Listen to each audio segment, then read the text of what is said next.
Temokwe, Alabawache,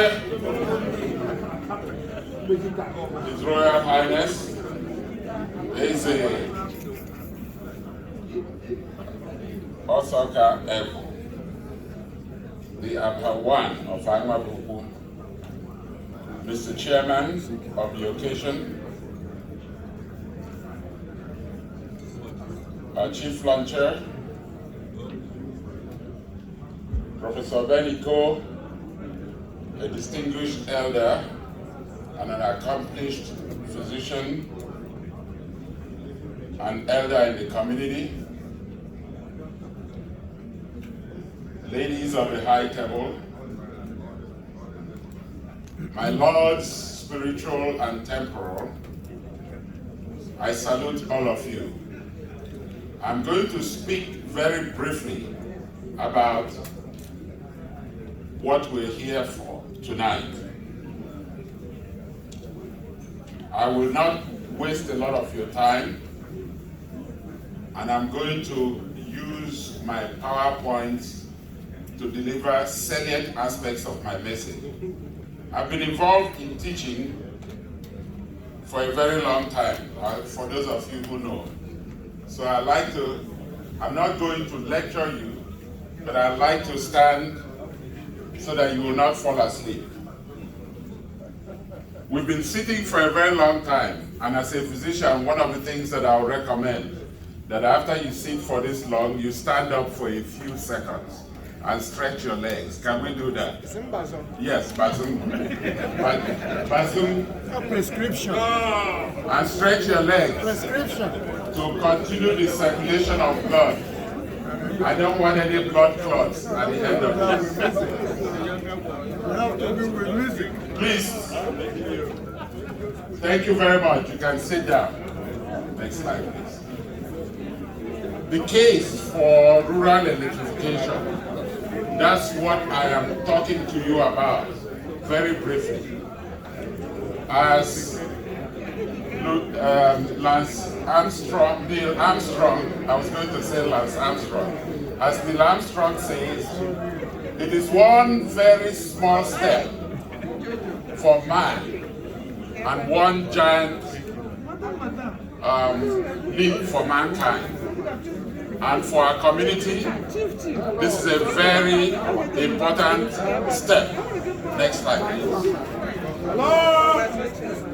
Hello? Please pay attention. For those of you who are in the developed world, including the United States, you take electricity for granted. So I'll summarize aspects of electricity that we historically take for granted. It's known as an enabler.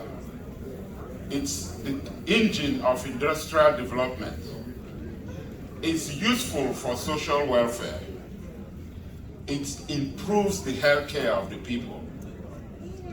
And for end users, it's like what you need to drive the engine of development. Next slide, please. Why is electricity important for economic development? It's like asking a physician to tell you what you already know, but I'll go ahead and say it. Sufficient supply of electricity is indispensable for all aspects of human life, including your transportation, the modern economy, the service sector, and all the way down to our individual private households. Next slide, please. It is fundamental to basic social needs, as you all know. And as I've already said, it's the driving force of the economy. It affects every aspect of life. Next one, please. Why is it important for our community? I'll show you very few pictures that will underwrite what I'm talking about in terms of competitive advantage. If we have good electricity in Item, it means we'll have good water, we'll have better wells, we'll have better health care. we have better life. We will enjoy and live longer. Next slide, please. I visited Item once, and I've met several times, but I was struck by this when I went to one of the communities. I don't want to point out where this is. Some of you can guess. This is where people live. This is a traditional building. This is their home. This is their industry. This is where everything happens, and it's in the center of one of our communities in Item, which I will not mention. You can guess where it is. Next one, please. This is a typical home in one of the cities in Nigeria. Tell me how a child who lives in the previous home will compete with a child or even an adult that lives in this community with boreholes and water, with air-conditioned homes, etc. I mean, it is between light and day. Next one, please. There are several reports all over the world. I won't even bore you with that. The latest was recently released in 2021 about the number of people without electricity around the world. Suffice it to say that Nigeria has earned the very privilege of moving up to number 3 of communities that do not have adequate electricity. Number 3 on the top list of countries without electricity. And unless things are done to address these deficits, it will be impossible by all the development goals by 2020 for us to attain what this SGD report addresses. Next one, please. The sad picture, and I hate to bore you with this sad picture, is that after COVID, the deficiencies have become even more glaring. The access to vaccines is worse if you don't have electricity. The access to simple vaccinations to kids. Remember that Nigeria and most of Africa, we had eliminated polio, but it's coming back. The vaccines are manufactured, you need electricity to store and transport. For those of us who are in medicine and public health, we talk about the cold chain. Unfortunately, without electricity, you cannot attain those goals. Most of the countries in the world, look at that, majority of countries in the world without adequate electricity are in Africa, Nigeria, Democratic Republic of Congo, and Ethiopia. Next slide, please. We have often relied on the power grid. And I'll show you a picture of what we have tried to do.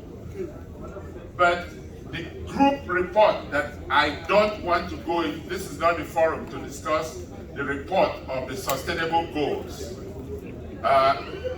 Is looking at using alternative energy, not the standard electricity grid that we talked about. And there are several countries that have adopted this to increase electricity supply to their communities. There's a lot of progress made, but I will share with you briefly during this presentation what some countries have done, and particularly what some communities are hoping to do. When Mr. President, Dr. George Ike asked me to give this presentation, I asked him, how long do you want me to speak? He said 15 minutes. I said, okay, I'll cut to the chase. Next slide, please. Business people will always tell you about doing a SWOT analysis. I'm not going to do a SWOT analysis. I'll just pick out the last two, the opportunities. The opportunity exists because of the abundance of sunshine in most of sub-Saharan Africa. For us to look at alternative energies, and when a community, a group of us like this, are thinking about using solar energy to provide electricity to our communities, especially the remote communities, it is a very welcome event, and we should pursue it diligently and religiously to make sure we attain it. The impact, we've already talked about, how this improves life. Furthermore, if we use alternative energy, we are likely even to reach the urban communities that don't have access to electricity. Next slide, please. Oh, you have to turn this slide around.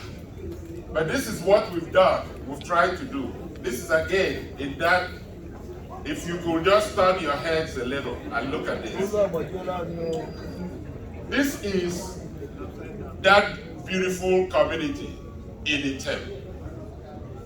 This is the power grid going over them, running from one village or one of the Isiokos to another, bypassing them. And those of you who have traveled to Nigeria and to your homes, your ancestral homes, you know that there is hardly any power running through that.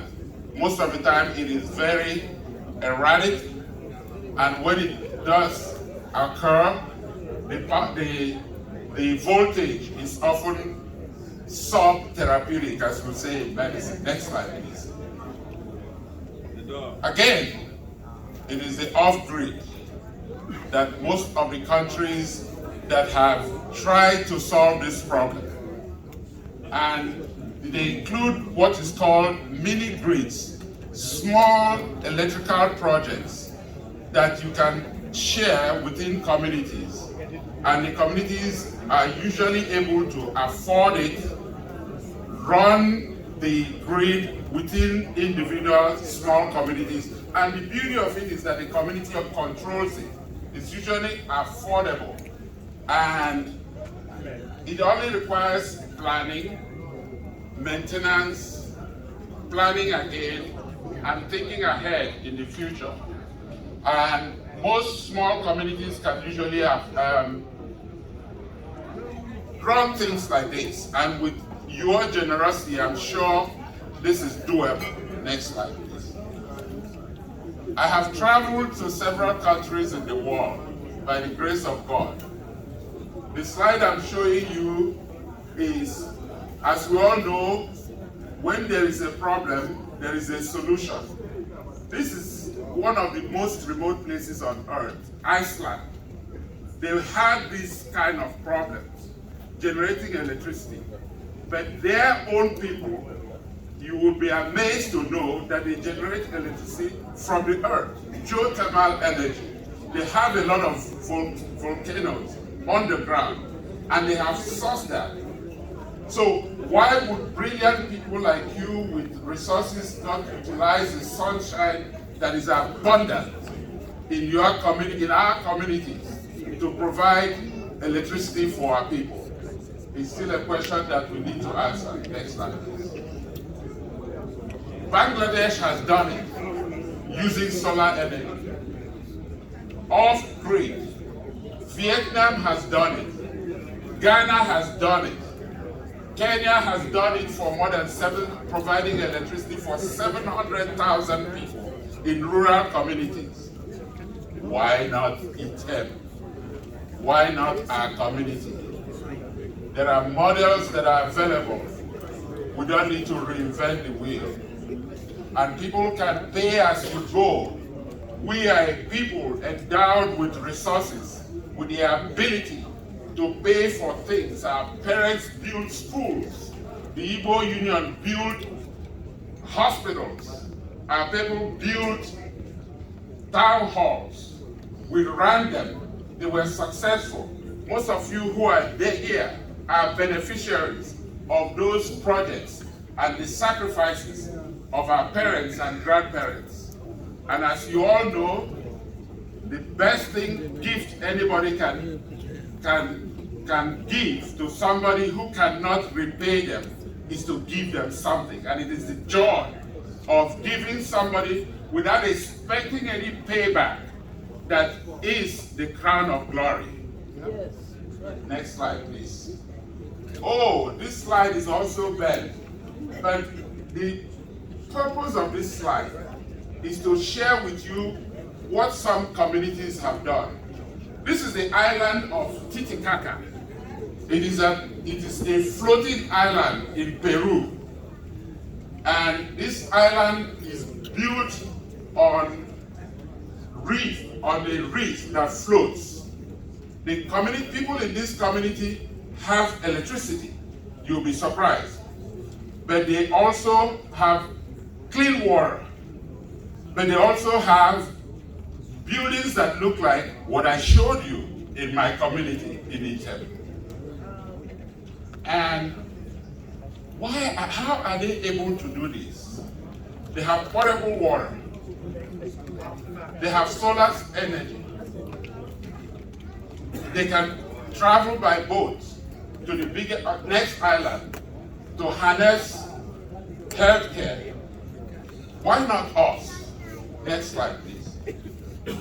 It is my hope that by tonight we will all commit to what this association is looking toward, which is electrifying our rural communities through an off-grid solar system maintained for posterity, spur development, improve food inequity, improve life expectancy, provide better medical care for our people, improve education so that the kids can compete,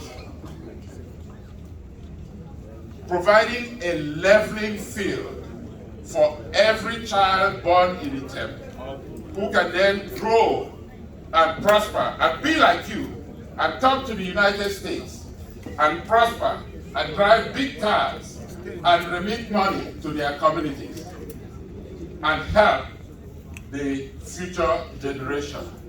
It is also going to help us, as our Eze mentioned, to keep our communities safer, provide electrification at night, get rid of those bad people who want to harm you and harm your relatives. Please, dig into your pockets and help us achieve this goal. Hopefully, where's the slide? Next one, please. But you have to turn your head. We have to row the boat together. Row the boat so that we'll all travel. Next slide, please. Travel to communities like this, Titicaca. And there's me on the boat traveling from Titicaca to Cusco. And people may come. People will come. African Americans, Indians will come to Agmeekpu, Item, to witness your rich culture. And that will be the goal. And they will say, wow, these are people. Exactly. Next one, please. And the Blue Lagoon in Iceland attracts people all over the world. And it is powered by geothermal energy. And that's your beautiful coffee. Next slide, please. Thank you very much. I hope I haven't bored you. Thank you. I hope you dig deep into your pockets to support our association and to bring glory to our people. Thank you very much.